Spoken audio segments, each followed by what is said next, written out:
आपकी नज़रों ने समझा कि आज के एपिसोड में दिखाया जाएगा कि यहाँ पे शोभित, दर्श और इसके पापा और चाचा, ये सब लोग यहाँ पे बहुत ज़्यादा परेशान होते हैं क्योंकि यहाँ पे अभी तक राजवी का कुछ भी पता नहीं चला है और किसी को समझ में नहीं आता है कि वो लोग कहाँ ढूंढे कहाँ नहीं। बस इन लोगों को इतनी इन्फॉर्मेशन पती है कि राजवी घर के अंदर आई थी पर वहां से कहीं चली गई है। तभी यहाँ पे ये जो लोग हैं वो सोचते हैं कि इंस्पेक्टर के पास तुरंत को लेकर जाए, वहीं पे इंस्पेक्टर कुछ पूछताछ करेगा तो कहीं शायद कुछ इन्फॉर्मेशन मिल जाए। तभी यहाँ पे दर्श के दादाजी कहते हैं दर्श के पापा से कि तुम एक काम करो, तुम ही तुरंत को लेकर चले जाओ।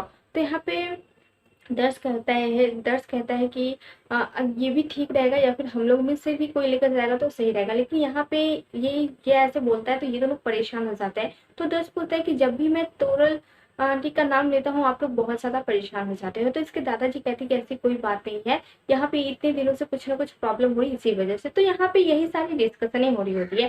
तभी यहाँ पे आ जाती है चांदनी और चांदनी कहती है कि क्या हुआ, यहाँ पे क्या बातें चल रही है। तो यहाँ पे सोबित बताता है कि हम लोग सोच रहे हैं कि तोरण को इंस्पेक्टर के पास लेकर जाने का और वहीं पे शायद कुछ बातें पता चल जाए।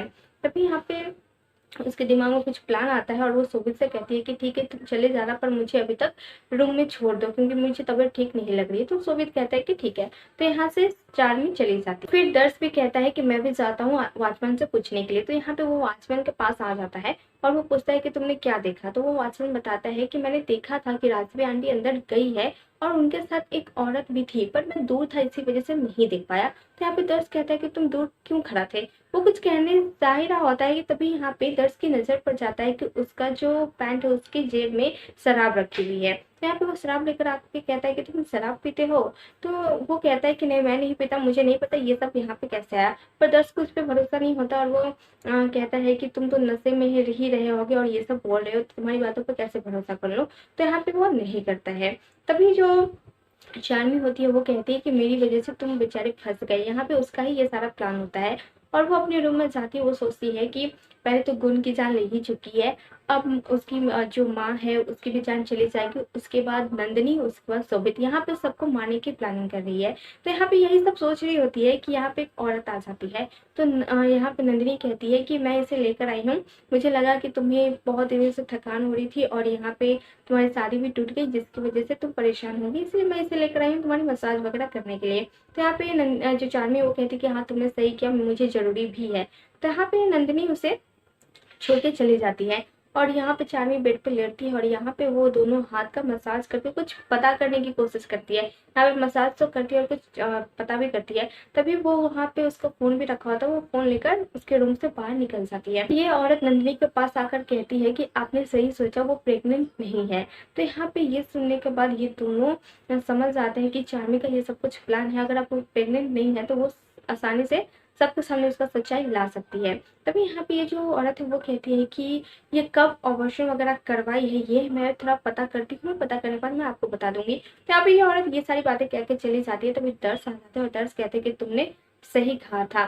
तो यहाँ पे इसकी बहन भी होती है, वो कहती है कि दर्श जी को पता था। तो नंदिनी बताती कि हाँ मैंने उन्हें बता दिया था कि चार्मी उनसे प्यार करती है और उसी वजह से वो इस घर में है। तो वो सीन भी दिखाया जाता है। तो जो दर्श को ये पता चलता है तो वो सोचता है कि मैं चार्मी को अपने भाई का लाइफ बर्बाद करने नहीं दूंगा और वो उसी टाइम जा रहा होता है चार्मी से बात करने के लिए। पर यहाँ पर नंदिनी ही कहती है कि मुझे ऐसा लगता है कि गुण को उसने ही मारा है जानबूझ के और माँ का किडनैप करने में उसी का हाथ है, तो हमें हर चीज सोच समझ के करना होगा।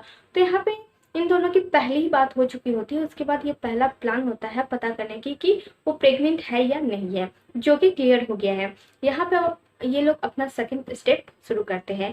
रात हो चुकी होती है और यहाँ पे जो चार्मी है वो सोई होती है। तो यहाँ पे कोई गुण के भेष बदल कर आता है और यहाँ पे वो एक आवाज निकालती है जो कि गुण की आवाज से ही होता है। तो यहाँ पे वो आवाज बजाकर चली जाती है। तभी नहीं चार्मी आंख खोलती है, वो सोचती है कि गुण की आवाज यहाँ पे कैसे। वो उठकर इधर उधर देखती है तो कुछ भी नहीं दिखता है। तभी एक सर्वेंट होती है, उससे वो पूछती है कि यहाँ पे कोई था क्या। तो वो बताती है नहीं, सब तो अपने अपने रूम में है। तो यहाँ पे वो हर एक जगह ढूंढती पर कुछ नहीं मिलता है। तभी वो सोचती है कि एक बार मैं राजवी को भी देख लेती हूँ। तो वही अंदर अंदर ही जाती है और यहाँ पे जो नंदिनी है वही गुण का भेष ली होती है और वो कहती है कि सब कुछ हमारे प्लान के मुताबिक हो रहा है और हमें जल्दी पता चल जाएगा कि माँ कहाँ पे है। और यहाँ पे जो चार्मी है वो इधर उसी जगह पर जाती है जहाँ पे उसने राजवी को किडनैप करके रखा है।